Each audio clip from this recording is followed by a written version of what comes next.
ఇది 5 acre sir. ఇది 5 acre farm house. ఇది చెట్లు ఉన్నాయి, పెద్ద పెద్ద చెట్లు ఉన్నాయి సార్.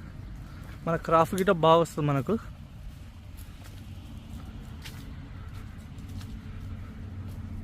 ఇలా మొత్తం డ్రిప్ వేసిండ్రు. చాలా పెద్ద చెట్లు సార్ ఇవి.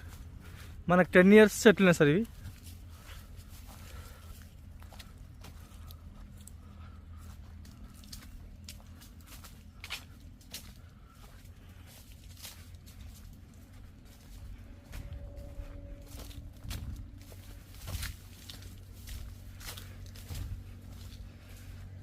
ఇలా మొత్తం డ్రిప్ వేసారు ఇలా. మళ్ళీ దీంట్లో జామ చెట్లు గిట్ట ఉన్నాయి సార్. జామ చెట్లు ఉన్నాయి.